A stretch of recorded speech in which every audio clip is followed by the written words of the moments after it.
All right, hello everyone, and welcome back to Dynamic Character Productions. We are keeping it going with Monte Carlo exit interviews tonight, and we are joined by the mayor of Ponderosa for Survivor Monte Carlo, Mr. Andrew Lambros. Andrew, Mm, how are you doing? I'm doing swell. I'm the best mayor this place has ever seen. Changed a lot of things up. It's been great. It's been great. Yes, Andrew is the only mayor of Ponderosa for Monte Carlo. And the only co-host I have is Morgan Jackson, who's always here. Morgan, how are you? I'm doing great. I loved watching this episode. I thought it was super fun. Um, and I'm really excited to get into it with Andrew and hear all the things about his game. And the mayor, also a mayor of the exit interviews, is Miss Lily Petzold. Lily, how are you? Good. I'm ready to crack into it. Is As that your always, campaign slogan? Yeah. I Crack decided. into it. Yeah. Yeah, that's yours. And mine is bitter is better. So I think mine just has a little bit more of a ring to it. That is true. Yeah, I need to get with the times. Yeah, so what are your overall just like initial thoughts about the game? What you liked? Ooh, so many. So I think that I came into the game. This is my first org ever. Had zero experience, zero knowledge of what I was getting into. My sister is part of the Bad Bitch Book Club. She said, "Hey, I heard about the Survivor Fantasy League thing. Do you want to join it?" So I thought it was a fantasy league, like we pick players on the show and it's like a point system.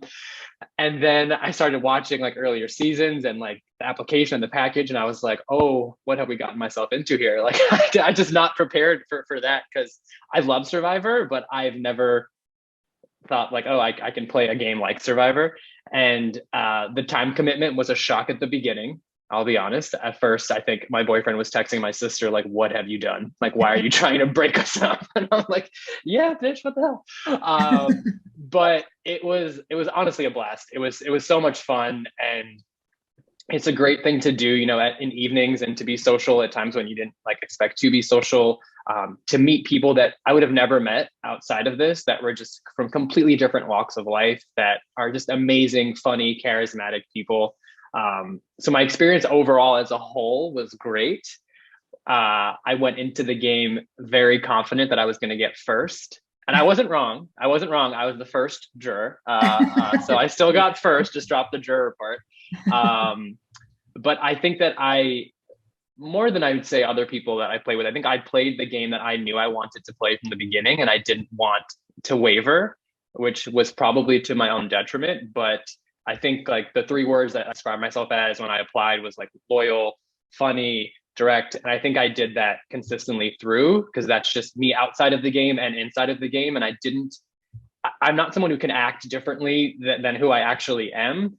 So, for other people, it's easier because they're not as authentic and you know who you are. But for me, that's just not how I am. So I'm very happy with how I played. I wouldn't have changed anything. I think it was meant to be. And 11 is weirdly my lucky number. It's so strange. Like, I don't know. I'm weird with numbers. And I was like, oh, fuck. So, yeah, that was my spiel. It was a good spiel. I mean, I Oh, think thank you. the You can most put it on a fun bagel. way- It's so great. Yeah. Yeah. Yeah. The most Yeah. fun way to play is yourself, right? Because then Yeah. you're not worried, right? You're like you Yeah. said, you're making those genuine connections, which like that was what I got out of when I played. So we Mhm. always like to hear that on this side as well, that even if you do get voted out, it was all worth it in Mhm. the end.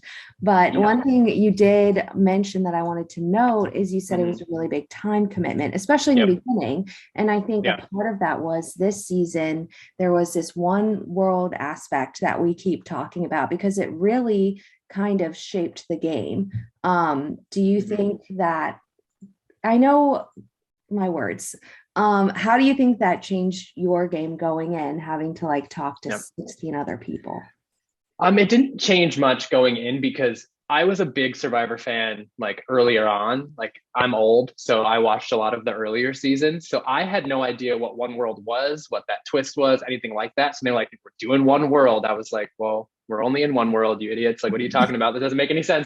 And then when I realized, okay, we have to talk to everybody, I was like, "Oh, okay, this is like high school now, right? Where like you're walking into your first day of class and everyone knows the characters that are there." And I think in the earlier stages of the game, based on how people acted in those initial few moments, it really painted them in a certain way that I think was hard for them to get out of.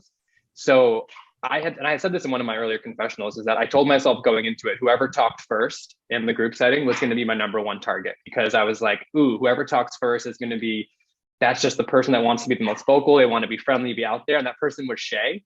So I didn't have to worry about it that much. But that was something that was in the back of my mind. And I think it was cool for me to kind of see how people talk off the cuff, because the second I heard Margaret talk, I was like, okay, that's me and Margaret. Like that's it. That's all I needed. It was just like her tone, her vibe, her sassiness, her directness, her funniness. It was just something that I was really drawn to. And I think in the earlier stages, without strategy or alliances in play, people are their most authentic, as they can be in the game of Survivor. So that's really where you have to kind of latch on to people in terms of like, who am I vibing with? Who do I feel like I can have a connection with? So those earlier stages were really important for that. And I think that's where I built my strongest relationships, because those lasted until I was voted out. So yeah, you mentioned authenticity. I often feel like the people who are most authentic, even just right off the bat, are people who more than often find themselves safe. You were pretty safe early on in the game. Shay would have been, Kylie, Mike, just like those people who like right away you can tell like that's who they are. Not saying everyone else is being inauthentic, but it's a little harder to get who they are. You know, you got to work your way in before you realize, you know, who those people are. So yeah, I often feel like, I think that's where you kind of get off on the right foot with like Margaret and Parker and Kylie. Like right away, everyone was able to be like, okay, this is Andrew. Like I know who Andrew is on day one. So I don't have to spend time getting to know like who the real Andrew is. So I feel like even though that's like who you are as a person, that's like a really good asset to have. And it's a really good one that you utilized in this game. So yeah, I would say emphasis on the ass and the asset. So thank you for that compliment. But to your point, like one of my favorite Survivor seasons, which I think is super underrated, is Marquesas. I love Marquesas because my favorite duo of all time was Malia and Pascal. Like they were my favorite, because they were, in my opinion, the first duo who truly, for some reason, were this tight duo bond, but nobody really pegged them as targets because they were a little bit more timid. They were a little bit more shy. So that was what I wanted. Number one on my list going into this game was I need to find someone to be in that duo with me. So in my mind, the second I started talking to Margaret, I was like, this is my Malia, my Pascal. Like, this is what we're going to do here. Yeah.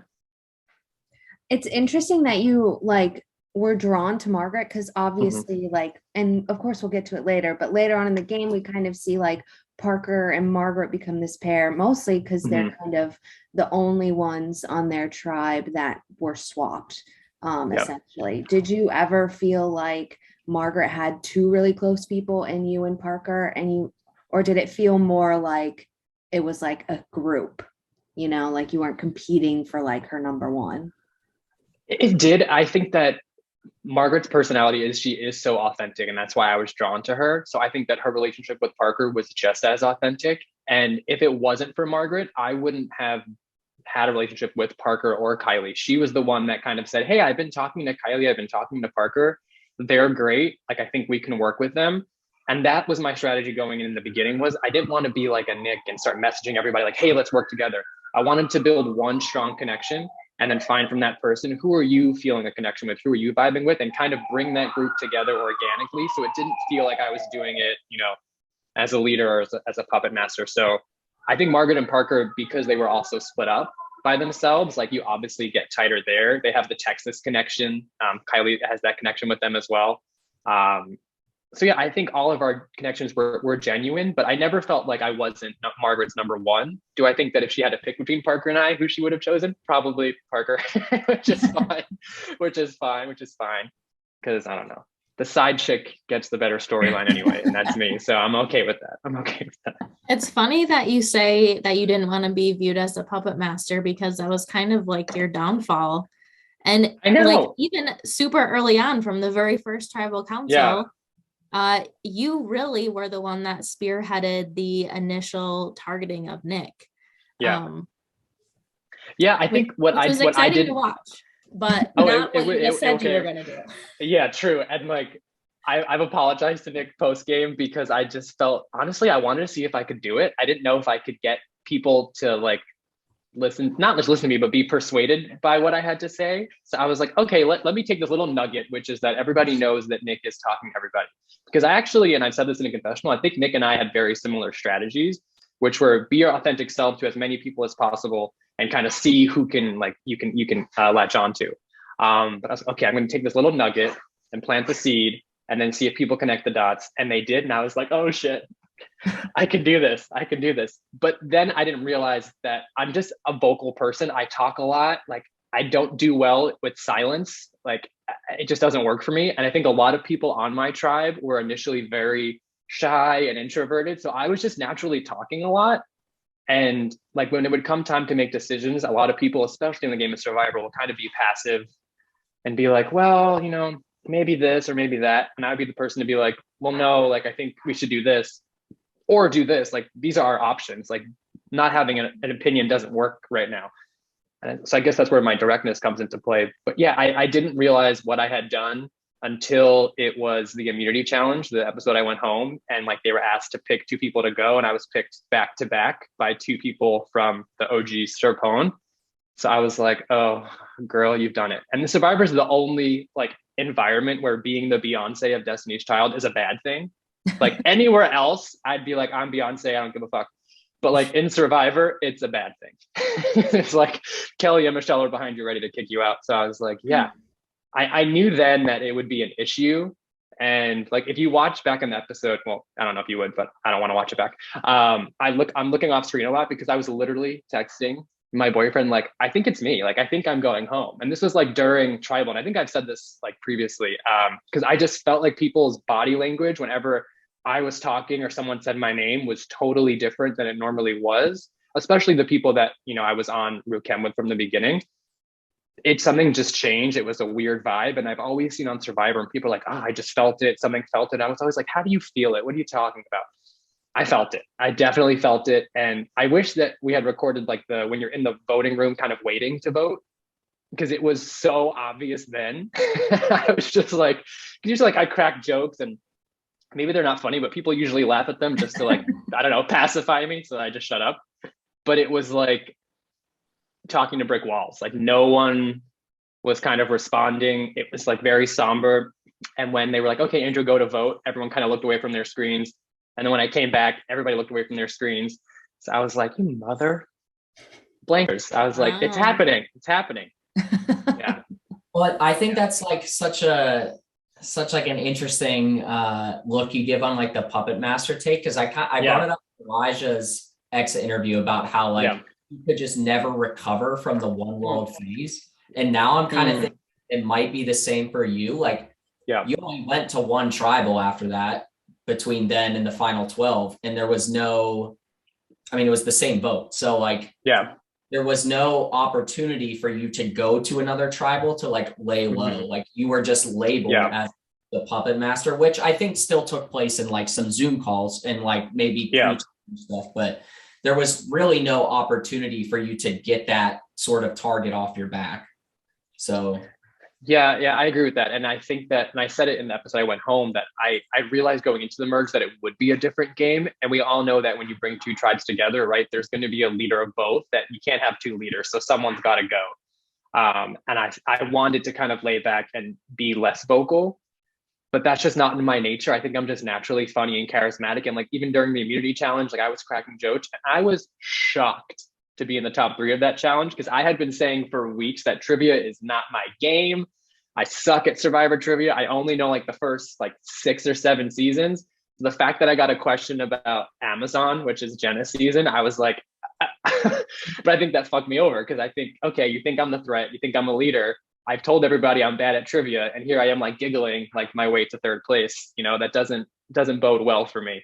And I was trying to lay back, but if you lay back on a merge, then you're just letting everybody else talk. At least when you lay back on a tribe, like you're kind of forced to talk together in certain situations. But I think my lack of engagement in that time between immunity into me being voted out is what did me in. And I do think had I had conversations with one person, probably just Will, I think it would have changed. but here we are having this lovely conversation. I think it's PTSD. Yeah. I think it's Yeah. interesting Ian asked you about that like time where you're not going to try Yeah. because I think in my game and other games, it either makes or breaks it, right? You're either making these bonds with people that are never gonna turn away, or they're people that are itching to play. And I think we do see that like in Connor, at your vote out, he's been itching to play. He seems like he wanted Mike out last round. He kind of did the whole Kyle vote, and he hasn't been able to really control a vote. And so I think maybe that might have been your downfall, is that there were so many people that didn't get to kind of play in these like 3 rounds that they were willing to make the flip and make the big move. Yeah, I can see that. I think because like if I was the one who orchestrated Nick being voted out, right, that would be really the only big move that Ruken made as a whole. So if you're just looking on paper, like who is, the leader or who's playing the game that you would reward for, I think it would have been me up until that point. So to your point, I think that, yes, I think it was a time to make big moves, and I'm flattered. I think it's great, it's lovely. Connor was a tricky one. It was really hard being on a tribe with Connor, not gonna lie. I think the age difference really came into play. He's a teenager. I'm not a teenager. I have the skin of a teenager, but as Morgan pointed out in our cast introductions, Andrew's 30. I was like, I've been out here telling all these sugar daddies I'm 28, 29. Now they all know I'm lying. Thank you for that. But I was like, nothing wrong with being 30. Okay, Andrew, I'm in the same boat. Yeah, we're in a boat with a few holes and it's sinking, but I'm joking. But like, so whenever I would talk with Connor, it was just like, I don't know how to talk to teenagers. Like, what are we going to talk about? Like Euphoria, TikTok. I don't have TikTok. Like back in my day, we had Tic Tacs, and those were like little breath mints that like the cool kids would pretend were drugs. Like that's what we did. That was like, like it was really hard to connect on a personal level with Connor, and all that we could talk about was strategy. But to your point, like we just kept winning. So there really was no strategy to talk about. We were just kind of like, so how you feeling about the group? Great. How you feeling about the community challenge? Great. And that was it. There really was no personal kind of discussions there. Yeah. Now it's I also, have to ask, sorry, you though, go. Oh, what's the question? Were they right? Were Connor and Will at the bottom of the food chain? Because that was kind of, the reason why they decided to make the move when they did, because they felt like if you guys voted off all the Serpones, that they would have just gone out 6-7 if the so-called hierarchy was as they viewed it. I don't think that was what would have happened in my opinion. And I said this in confessionals, like kind of before I got kicked out, but like Will was someone that I thought like, and he said it in an earlier episode, that like him and I have the same minds.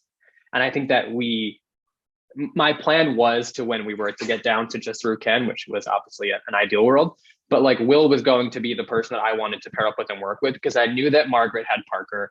I knew that Michael and Kylie really liked each other. Michael and Connor had a bit of a relationship, but that kind of left Will on its own, but it also kind of left me on my own. I think people like don't really see that, but like in my core group, Kylie, Margaret, and Parker, like they talked a lot. They had a lot of good like Texas vibes, a lot of three-way Zooms.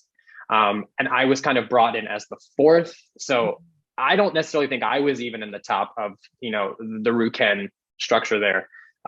So Will was someone that I wanted to keep, and I wanted to work with Will, and I would have taken Will as far as I could have.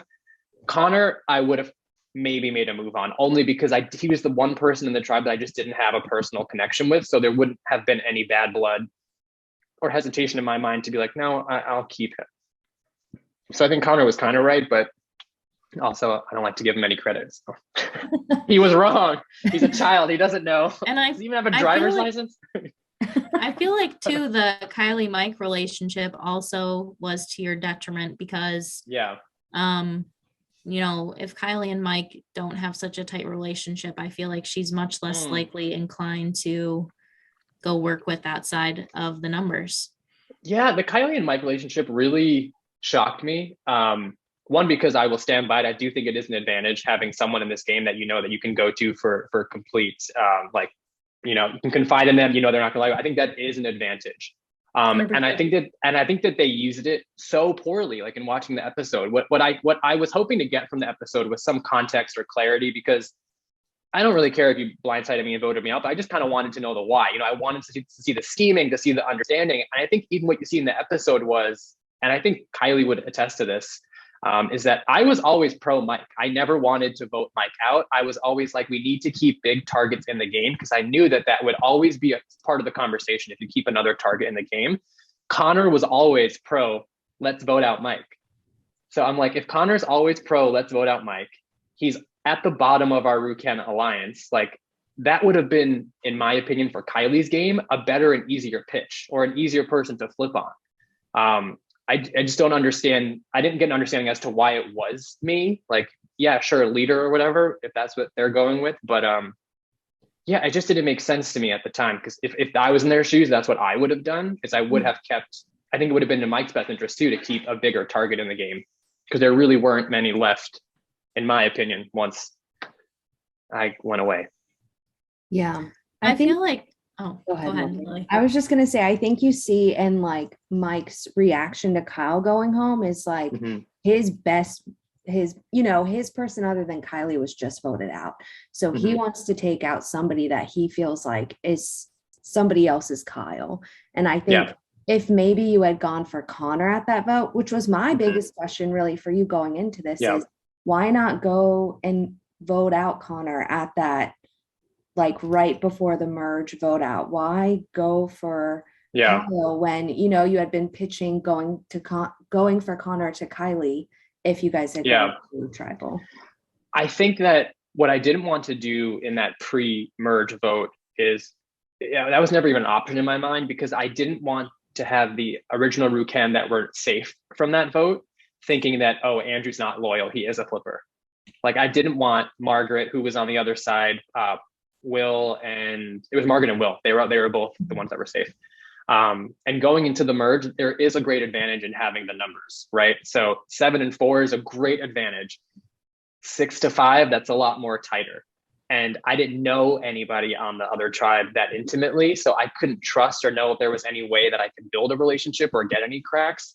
So in my, I guess it's a foolish, I don't think, actually, I take that back. It's not foolish, because it's never really been done before, where like an entire tribe sticks together and is loyal and kind of knocks out the other tribe one by one. And I thought that would have been cool to see, one. I think also two, and I said this in another one of my confessionals, was that I didn't expect to like these people so much. Like, it really was like starting to get to me, because I feel like in the earlier weeks, I was very strategic. I was always thinking like 2 steps ahead. And then I got to a point where like, I just wanted to get as far as I could, not even necessarily win, but just get as far as I could with people that I liked and respected, because then I'd be fine with losing to them. And I said that many times, like if I had lost to Kylie, Margaret, Parker, Will, I would be fine. Like if I came in 5th and they were the final 4, we got as far as we could as a group. We kept saying on our Rukhen calls that like our mission is to get to us to the final 7. And then it becomes like game round 2 and we can kind of figure it out from there. That didn't happen, but that's okay, because at least I got to go out with my dignity and my loyalty, so that's fine. And my Aperol spritz. What? Oh.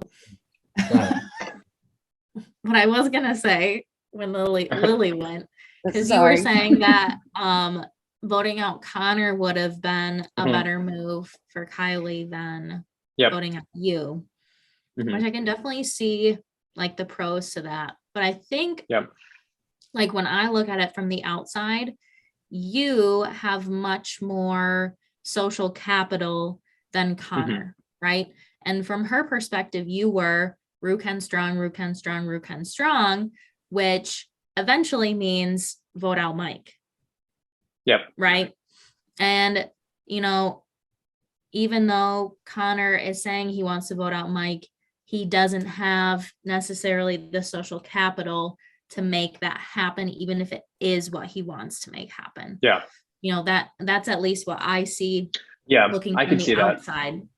I can see that. I guess what my targeted. point as to why I think it was a bad move is that like if Kylie had come to Margaret Parker and I and been like, I think we need to cut Connor.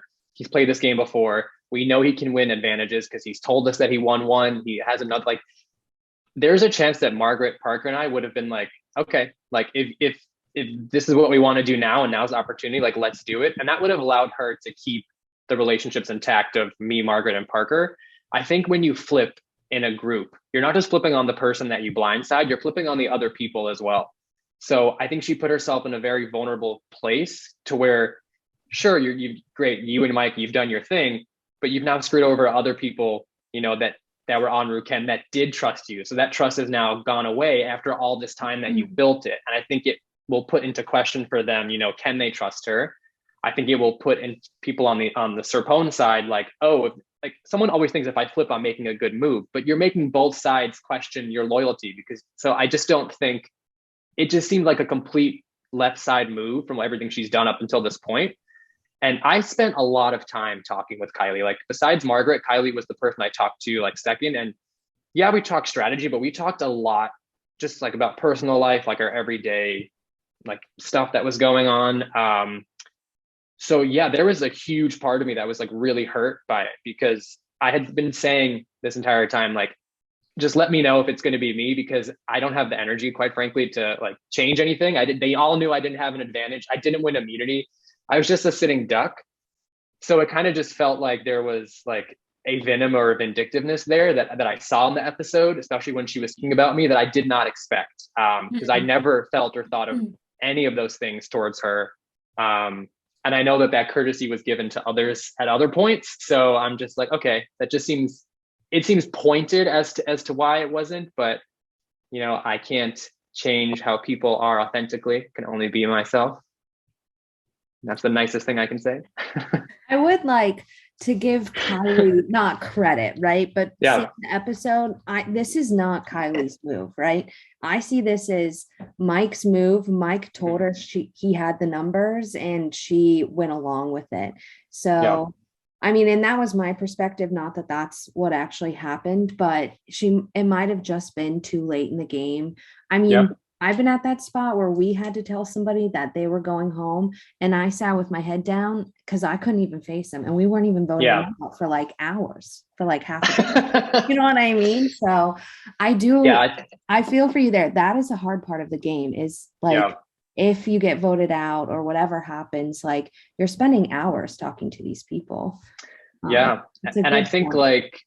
like Kylie is such a motherly figure, right? And I think that was part of her strategy. But she did it so well to where like everyone kind of took to her. And like, I don't have a great relationship with my mother. It's very strange. So like, it was really nice to have that for a brief moment. And this is all things that my therapist is going to hear about thoroughly. But so I think that I did take to her because there was like a comfort that I felt with her there.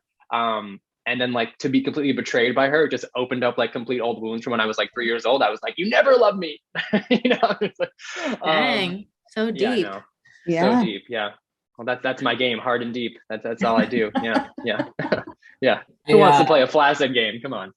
I think you bring up a really good point about you not being anti-Mike, because I remember when, obviously when we casted the two of them, we knew what their relationship was.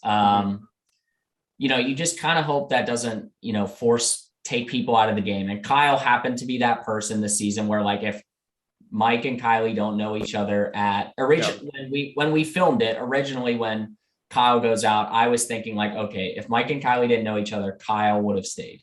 But we see in the episode that you're actually the one that goes to Kylie first that says, we should do Kyle. Yeah. And then she takes the credit and says like, oh, I worked my butt off spinning the things. No, that was all me. Like she virtually sat there silent, let me do all the talking, explaining why it should be Kyle instead of Mike, and then backed me up and then made it look like she was like spending the whole time saving Mike's butt. I love Mike. Like if Mike and I were on the same tribe originally, I think we would have worked very well together. Like in the one world phase, we're both very similar talkers. Like he's from Philly, I'm from Brooklyn. I know people talk shit all day. It's just like, it's how we talk. It's just what we do. And that's why I kept saying like, it doesn't scare me, because I know people like that. It doesn't scare me, but I think I could see through it. Like I always knew Mike was talking shit. I never believed a word he said. But I liked him. He was hilarious. He was funny. So I always wanted to keep him around. And that was even before, the Kyle vote. I was always saying how much I enjoyed Mike, like how blah, blah, blah, blah. So yeah, I'm not sure why that wasn't communicated, I guess. But yeah, I do think too, we hear a lot. I've heard a lot from post game. I mean, we kind of see it in this episode with Will and Connor. Like Will is kind of the first Ruken member to be like, we should go for Andrew. Like he says it to Connor, but Bastard. Will always asked people like what they thought the hierarchy of Ruken was. And I just have to think that even if you may not have been socially, he considered you to be like the top of the pyramid in Ruken, which I think most people did, but Will seemed to be most vocal about that. So that might have been like, because if Will and it was 7-3-1, right? The vote?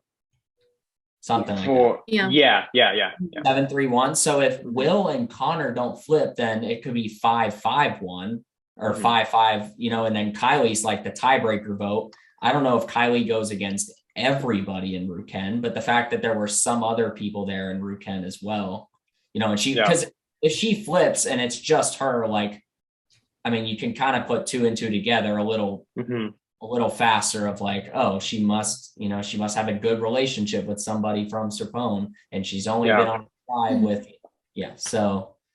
Yeah, I just think like for, like, especially on Mike's game too, like if I had got into the game knowing somebody, what my strategy would have been like, we both need to do our best to keep our own alliances intact, which means we have to kick out people on the other tribe that is believable. So I think that like Mike saying he wanted to come for me, of course, sure, fine. But I still don't think it was their best move to do that, because I think there's going to be a ripple effect of trust or lack thereof from here on out. And with Will, I think, right after the Nick vote, I Zoomed call with Will, and you see it, I think, in episode, like one of the earlier ones, like Will says like, oh, I Zoomed with Andrew and it went great, but like, I still remember, and like, I don't trust him. And I tried my best in that Zoom to be like, look, I wanted to tell you, but I also didn't know you. So like, I couldn't risk from a game perspective, me going and telling Will, hey, everybody's voting Nick, him telling Nick telling the group, them not knowing me at all, and then be like, okay, Andrew's the rat going back and forth, so we're just going to cut him out. Like, I couldn't risk that at that point. It was better to ask for forgiveness than kind of ask for permission. But I think that's why I think like the one thing I would have or could have done to save myself was really build that relationship with Will in the merge phase and let him and tell him my honest feelings, which were that like, I know I'm in the bottom of the Margaret Parker Kylie thing. So like you and I need to be working together in Ruken, or like we need to be the two of us, because I don't really have someone that I know is going to go to bat for me, and I know he didn't either. So I think if I had done that, I don't think he would have gone to Connor. I don't think it would have been as big of a deal as it was. Yeah. Would have been boring television though. The pretty one wins. I mean, so boring, right? We always win. To bring it full circle, if you hadn't had that long stretch of no voting, you could have proved to Will that you had it's that whole thing, right? You had no chance to prove to Will that you wanted to work with him. So the last experience he had was you leaving him out of a vote because he wasn't there for the Kyle vote. And so he just, fed into his brain that he couldn't trust you. Yeah, and I think it's a double-edged sword, because I do think if Ruken had lost the immunity right after Nick went home, I think Will would have gone home. I don't think like we didn't build a relationship enough, me or he didn't build it with anybody else, where I think we've all said like he was the easy one, to kind of pitch. So it's kind of both ways. Like I loved getting to know Will and like throughout the time, but yes, like we never really got to strategize. So, but I will say Will and I have met up. He's hilarious. Under the rule though that he be paying for drinks, I was like, you don't get to flip on me and then not pay for drinks. He paid for all the drinks. If anybody wants a free drink, just go visit Will. He's good for it. He's good for it. Yeah, get voted out and then go visit him. Yeah. So write my name down and then I'm coming over. And it was great. It was so much fun, and we just got to like know each other as like not rivals or not competitors, and it was just it was a blast. It was a blast. He's much taller than you think. He's like 6'2", 6'3". Yeah, he looks so tiny on camera. It's shocking, but I was gonna say, so tall. He looks tall. Oh, that was just a joke. I know he looks so tall, but yeah, he's a good guy. It is always like a great. I mean, we love really hearing about when like people from this game or any game that we've hosted have like met in person. But yeah, it's always interesting to meet someone you didn't work with really in the game, because I mean, you. That's all your relationship is like, we have this riff from this game. And then, you use that and like you use all the other things that you talked about that weren't game related. And yeah, it was cool to see you two hanging out. And were you two the ones riding the bull? Was that you No, two? no, I don't ride in public. Come on, Ian. I only ride in private. Okay, or unless you pay for it, OnlyFans. But no, I don't ride in public. That's trashy shit. No, that was Will and Mike. Okay. Yeah, yeah. Everyone assumed it was me. The gay guy must be riding bulls out and about. I was like, no, it's those two. It's those two. But yeah, I would have beat them if I did it anyway. So it's probably better that I didn't go. I have more experience. I just have one question. I'm not single. I'm so sorry. What was your next question? I know. I wish. No, I'm just kidding. So we see in the final episode, because you saw it, right? And I thought this was interesting. Margaret said, she has her confessional where she feels like she almost owes the other tribe and not voting for them because they saved her and Parker. And now knowing that you guys were so close, did you ever get that vibe from her? If she had approached you and said that, would you might have switched to somebody that hadn't just saved her in that one vote? I did. Margaret and I did talk about it. She said that she didn't want to betray people's trust like this early on. And I totally understood that. And what I tried to explain to Margaret was from a game perspective, that's how you have to look at it. And if we're looking at the other side, who are the two biggest threats right on Serpone right now? Mike and Victoria. We know that based on the experience and what we've seen in the past, that when it comes to challenges, Mike was not better than Victoria, right? So she was a more threat, performance-wise. I knew she was smart and she had won advantages. I didn't know she won advantages, but I knew that she had the potential to win advantages. So I'm happy that I was right. I was right again. Another point for me. So in my mind, why go for the one that everyone knows is a threat, while the person who's sitting there that is the bigger threat kind of just can take the whole game. And I do genuinely feel bad if Margaret felt like, I pressured her, I swayed her in a certain way. Because that would never be my intention. If she had told me flat out, I'm not doing this, I would have said, fine, we're not doing this. Let's go with somebody else. Because I cared that much for Margaret and still do. But yeah, it was definitely, I didn't realize, I guess, how much of an emotional weight she had put on the Victoria vote and relationship. That I didn't foresee, because I just knew her, as Ruken Margaret. I had never known her as interacting with other people. And I kind of assumed when she went away to other tribes and came back, it was yeah, you're with us again. Not realizing that she had built these other experiences, because I luckily was mostly with majority Ruken at every swap. So I never really had to do that. And the people who were on the outs were usually the ones who got voted out. So I didn't process, I guess, that people had, built other relationships. Yeah, it's so interesting how different people view this game differently and have different motivations, right? You talk about how Margaret views the game and the emotional weight that's on her, or even how Kylie approaches the game and maybe makes a worse game move because her motivation is not playing for just herself, but also for Mike, right? Yep. And that's what makes the game fun and also difficult, because you have to try to figure out what everybody's motivations and, underlying forces are for how they navigate all the relationships. Well, and you have to try to figure out what's real and what's fake, right? Everybody says when someone brings up a name, oh, I feel bad voting for this person, but do you? A lot of the times I was this doesn't feel authentic and real. But I think anyone who watches episodes will see from Margaret and Parker, they are two of the most authentic, real, loyal, emotional people, honestly, that I have met in my entire life. I don't know what I would have done in this game without the two of them, just from a de-stress level, just from a calmness that they brought me. But they truly played this game as honest as possible. And I think that there is an emotional weight that comes with that, and a toll that it takes on you, that when you do play emotional, it is going to affect you more. And while I played honest, I didn't play as emotional as them. So I didn't realize how much, it could impact their games. Yeah. Yeah. Are we ready for Facebook questions? I think so. All right. Let's do it. So we asked you all in the DCP Facebook page for questions for Andrew, and we have quite a few. So first, not shocked, not shocked. yes, the first set of questions is from Andrew Denson. Oh, I was As like, I a did not ask former- myself questions. The former mayor of Ponderosa, he was our first juror in Exile Island. It's a bittersweet pleasure handing the reins to you. A couple of questions. Number one, in your head, what was your prime final 2 or 3? Who would you have liked to go to the end with? Margaret and Will. I think that if I went with Margaret and Will, I think I would have had a very good chance of winning. I think that people would have perceived it as me bringing Margaret there. And I don't think that Will had built the strong enough social connections with people to get many votes. And I think that Will was already seen kind of, as you guys said, like on the bottom of the pecking order of Ruken. So I think that would have given me the best chance there. I think if I was up against Kylie or Parker, I wouldn't vote for me. I mean, you just can't. They're just like, you can't do that.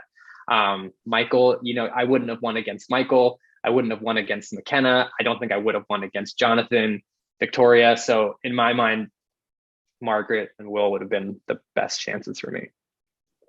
With Will All being right. my final 2, if I had to do a final 2. You didn't ask that question, but I answered it.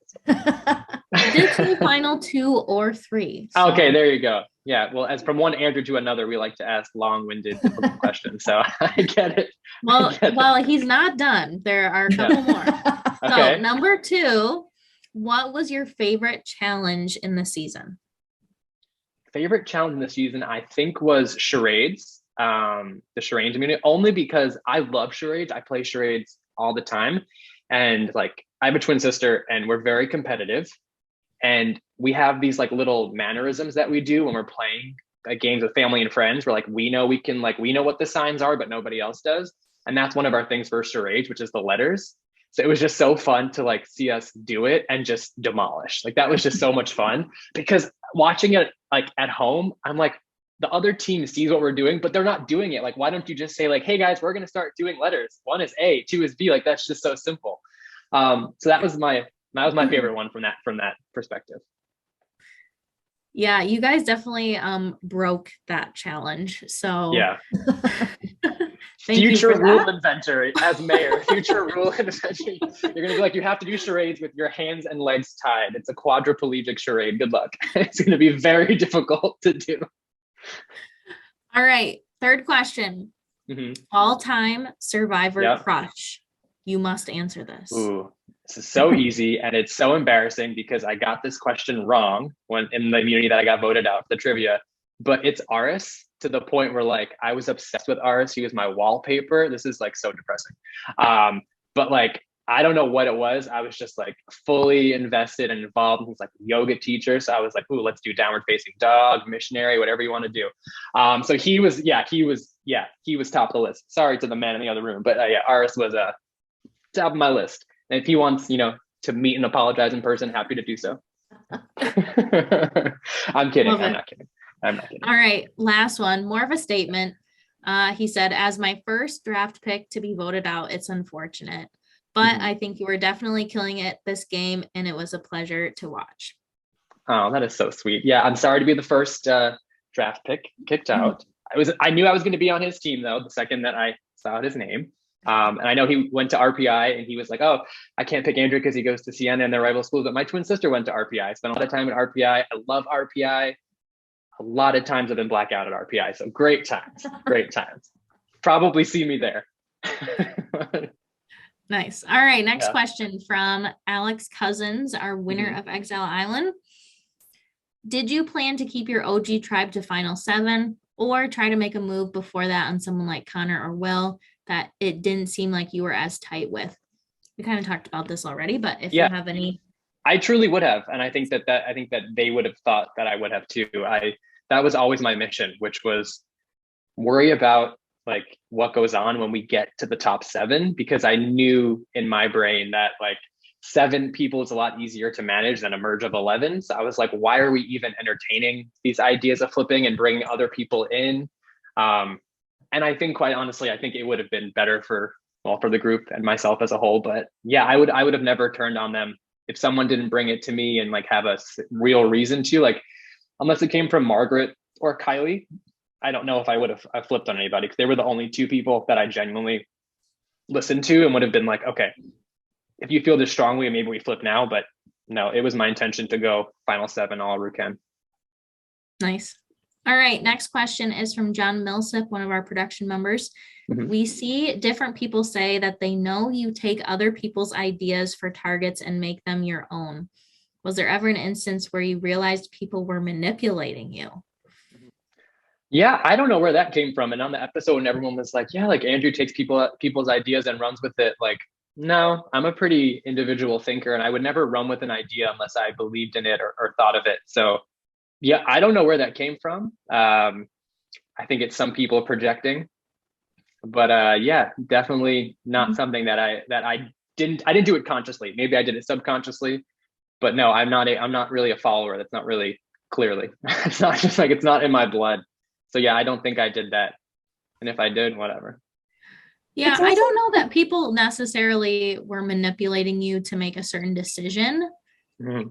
because I do think you would only go with a plan that you truly thought was your best plan. However, I do think people recognized who you are as a person. And Mhm. if you are willing to be kind of the front man for a plan, they will be like, go for it. Here you Andrew. go. Yeah. Yeah. You are on the same page as me, so you can take all the heat, be on the front cover, run with it. She's a And in a cover girl, way, baby. Yeah. It's, Yeah. I don't know if That's manipulating. No, I get it. I think it Using was, your they own did- characteristics against you, maybe. Yeah. Yeah. Like if they know I'm a vocal person, right? If you Yeah. just let that person talk, they're going to hang themselves. So I think, yes, to that extent, yes, I agree. I am a chatty Cathy, but yeah, I don't think I ever took anybody else's ideas though, but Yeah, I was gonna say it's not a bad thing to be like, oh yeah, that's a great idea and we should do it. Like, yeah. I think that's Well, because you guys know wonderful. Survivor, like especially in this game, everyone would be like, well, like what if we went another way? And I would be like, well, what is the other way? Like you can't just say these blanket open-ending statements. Like what is the other way? Because we need to discuss this. Like I can't just go off of like, and I did feel like I was the only person a lot of times in Ruken like saying names and saying strategies, but I just couldn't do like this passive nonsense. I was just like, what is happening? Why is nobody talking? All right, next question is from Mhm. Victoria, and this is kind of an Ooh. interesting one. Ooh. If the Ruken Strong plan worked, there likely would have been 3 to 4 votes for you with an idol played. So Mhm. sounds like Victoria probably would have played her idol if she didn't think there were going to be the votes for you. Yeah. Did you have a plan to try to get the decoy votes off of you? So we saw you vote for, oh my gosh, Jonathan. yeah. Yeah. Yeah. But was So there any sort of was- thought of splitting the vote? No, so I had a feeling that Victoria had an idol just because I don't think people get the reputation of being like good at solving those things unless you are. Because when I would get these stream mails and I would talk to you guys about this, like it was like an SAT reading comprehension like paragraph where I was just like, none of this made sense to me. Like the bottles, I was just like, there's no way in hell. I was just gonna randomly guess, but I didn't. So I was like, if Victoria has this reputation, there has to be some substance behind it, right? There has to be a reason. So I thought she would have played her idol in the episode that I went home. So my thought was, I thought everybody was voting Victoria. So I was like, okay, if Victoria uses her idol and she votes for me, I'm voting for Jonathan because I wanted to show Jonathan that I could be strategic and save him in a way, but also I wanted to risk it where if maybe she didn't use her idol, it was just a throwaway vote, whatever. Because Jonathan had thrown hints at me previously during our Zooms that like, he never said I'm working with Victoria, but he said like, yeah, on Serpone, they wanted Victoria and I didn't want Victoria. Like she, I really like Victoria, like throwing all these hints to me. I think he was throwing me watermelons, seeing that if I could just like catch what he was saying. And I did not at the time. And I'm like, oh, he's with Victoria. Like they're a thing. So why am I pitching Victoria to Jonathan? Like that doesn't make sense. So yeah, it obviously didn't work out, but that was where my brain was in that moment. I probably should have just voted Victoria. It would have made better television, but Whatever. Yeah, that was definitely a relationship that they kept undercover pretty well, Jonathan and Yeah. Victoria. Yeah. All right, next question from Mhm. Carrie Underwood. What's your favorite ice cream flavor? Well, I'm honored that the winner of American Idol is spending her time watching my episode. This is amazing. My favorite ice cream flavor, that's easy. It's a flavor called Moose Tracks. I don't know if anyone's ever had Moose Tracks before. It's fantastic. All other ice cream flavors are trash because it has everything. It has chocolate, it has vanilla, it has fudge, it has peanut butter. That's a really long answer, but I'm trying to get as much screen time as possible because I'm going to get none moving forward. So I can get as much as possible now. But yeah, Moose Tracks. All right, next question is from Nick Cannon, Mhm. another singer. Wow. All these celebrities coming out. I have Yeah. quite the fan club. This is a testament. Wow. All right, what is the biggest takeaway from the game that you will apply to your own life moving forward? Easy. Don't trust your mother. It's fairly simple. Fairly simple to me. Thanks for the question, Nick. Already doing that as we speak. So putting action into words. All right, next question is from McKenna Feeney. Mhm. Did you actually feel on top of Ruken, or were certain people just painting you the leader? I think it's a yes and a no. I think that I did feel like on top of in a group of Ruken, but I never truly felt like the sole one person. I thought it was really the four of us, which were Parker, Margaret, Kylie, and myself. I thought the four of us were kind of like in a little democracy at the top. But yeah, apparently that's not how it came across. So, but yeah. All right, next question is from Greg. Tell us about Spring Break 2013. Kidding. Ooh. You were really fun to watch. Have you ever applied for CBS Survivor? Yeah, I think I saw Greg in Spring Break 2013. He was there. Well, I saw the bottom half of him. I don't know. Yeah, Spring Break was great. I went to the spring break destination of the world, Cancun, Mexico. So I'm now banned from Mexico. Kidding. I have never applied to CBS Survivor, but I do think it's something I would consider now because I do think it's like I actually think I would do better on an island than I would virtually because virtually you can't tell when people are walking away. You can't tell who they're talking to. So it's a lot harder to physically see people's relationships in front of you. I think when you're on an island and two people keep walking away, it's like, well, okay, they're working together. And I do think that there is more value in a leader in an island style setting than there is virtually. I think when you're on an island, it's almost essential at the beginning, someone to say, hey, we need to build shelter. Hey, we need to get water. Hey, we need to do this. Like someone has to be the person doing that to an extent. I do think the leader usually goes out, early on pre-merge, which happy to fulfill that destiny. But I think it'd be a lot of fun. I think they could use a lot of commentary. Like Corinne is one of my favorite, not players because she's horrible. But her commentary was so entertaining and just like, it made me want to watch it. And I like players like that who aren't just like, they can be funny, but direct and sassy. So I think it'd be fun. I'll start a campaign. Yeah, I totally think you should. Yeah. Make a video. Yeah. All right. Next question is an interesting one. Okay. It's from Brett. What do you smell like? I smell like Brett's dad because I just saw him last night. Oh, no, great question, Brett. I smell like, what do I smell like? I don't know. I smell not like a winner because I didn't win, but I smell great. Like, I don't know, eucalyptus and mint. Those are good flavors. Those are good flavors. Yeah. Nice. Yeah. All right. Next question is from McKenna Inglis. If you had to choose one person from OG Serpone to work closely with in the merge, who would it have been?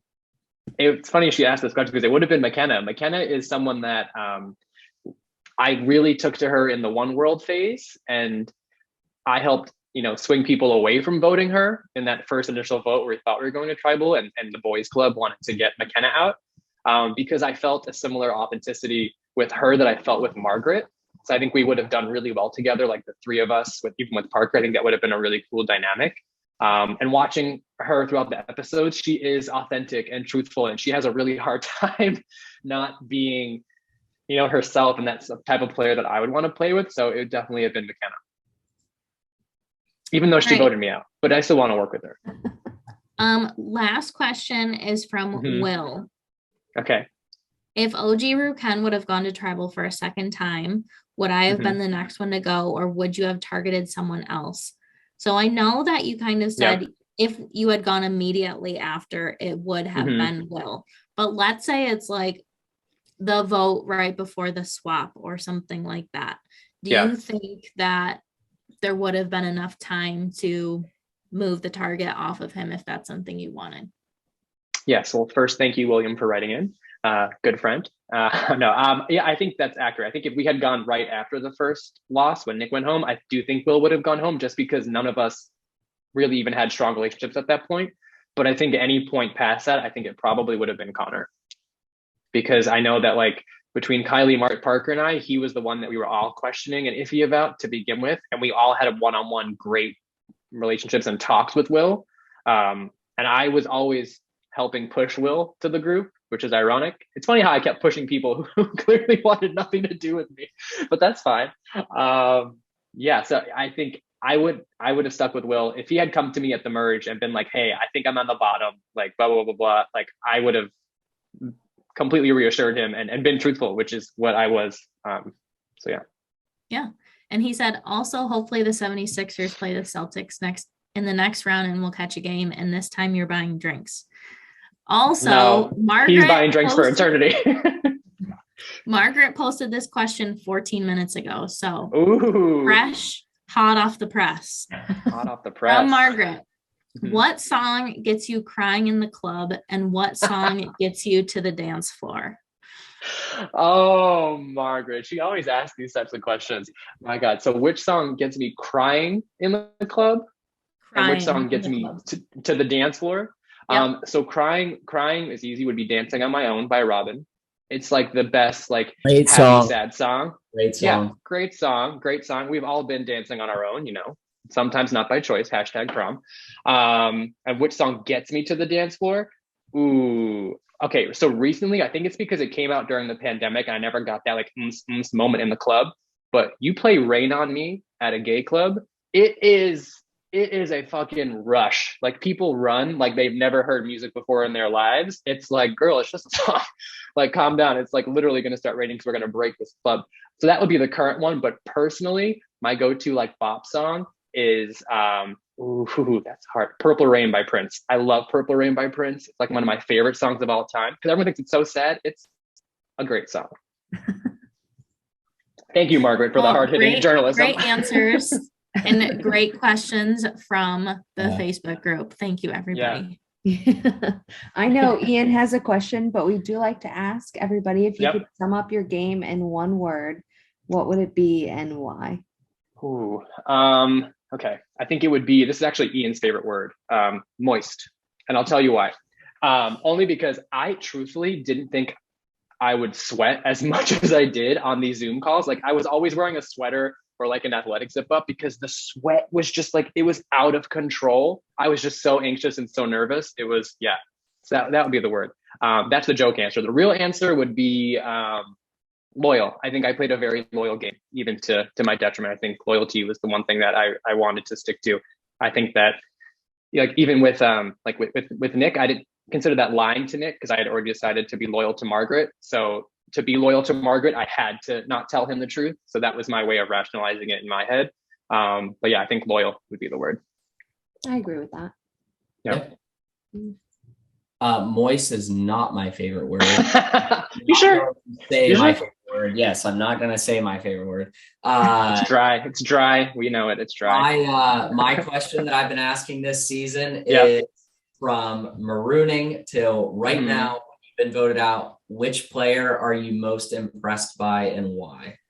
Ooh, impressed by. So I think it depends on what your definition of like impressed is. I think for me, what impresses me the most is everybody thinks it's going into Survivor that the hard thing to do is, you know, it's hard to blindside, it's hard to break people's trust. But that's actually the easy thing to do because it's expected, right? Everyone expects that to happen when you're a group of strangers. So I think what's the most impressive and honorable is people who play loyal, truthful, and honest games and like stick to that. So for me, it's Margaret and Parker. And I would probably give it to Margaret just because I talked with her more. But Margaret from day one was the same Margaret in the last Zoom that we had with her. She's the same Margaret that I talked to post game. she's been herself this entire time. And that truly does impress me because a lot of people, will let the game change who they are or anything like that. But Margaret never did that. So yeah, I'll start the Margaret fan club if she'll start the Andrew one. We'll do that. We'll do that. I think that's a good answer. Yeah. Mainly because the like best game answer is someone I don't want to say, so whatever. Margaret. I agree. I always say it's easy to get to the end and backstab your way there, but it's harder to get to the end and like have people that actually like you on the jury and feel like you have to throw them over. So I definitely agree. It's a harder game and not everyone can do it. Yeah, it is hard. I think you and I would have played really well together, Lily. Like I think we would have done really well together. Thank you. Morgan, you would have got all the advantages and I would have just been sitting there twiddling my thumbs, not knowing what's going on. How can I help? How can I help? Exactly. Well, that's why everyone jokes at like all these idle things like group discussions. I was like, because they started with everybody being like, so can anybody figure out this clue? And I'm just like, nope, not at all. So that's why we're like, we need to work on this as a group because no one's going to figure this out. No one's going to figure this out. That's funny. It was awesome talking with you. I really enjoyed this interview. Oh, me too. I'm great. I'll let Ian take this out. Andrew, anything else that you would like to add before we close out? So one of my favorite challenges in all reality television is on RuPaul's Drag Race. It's called the Reading Challenge. And I was waiting for that challenge because I think I would have won that challenge. I think I would have. The Reading Challenge? Yeah, what is it? I'm sorry. You don't know what that is? Okay. Heterosexuals. So what it is it's basically when you like you're insulting somebody, but in like a funny, sassy way. So you can like get away with insulting somebody. Okay. So like Zingbot from Big Brother. Yes, which that is my dream job to be Zingbot. Like I want to go in that suit and just be Zingbot. Yeah. That would have been my dream challenge. And I have some reads from my fellow castmates if you want to hear it. We would love it. Of course. Yeah, no one's gonna be like, no. Okay, so first would be as you guys were like, no, cut it. This is going to be the Patreon OnlyFans exclusive. Yeah, no, not on YouTube. Okay, so first is Victoria. You call yourself Queen Victoria, but I think you need a crown to be considered a queen. Then we have Mike. Mike, you came into the game saying you were going to talk a lot of shit, but based on how far up Kylie's ass you were, I think you eat shit too. And then Connor. I really shouldn't have expected you to have the balls to tell me the truth because yours haven't dropped yet. There you go. Nice. All right. You're all welcome.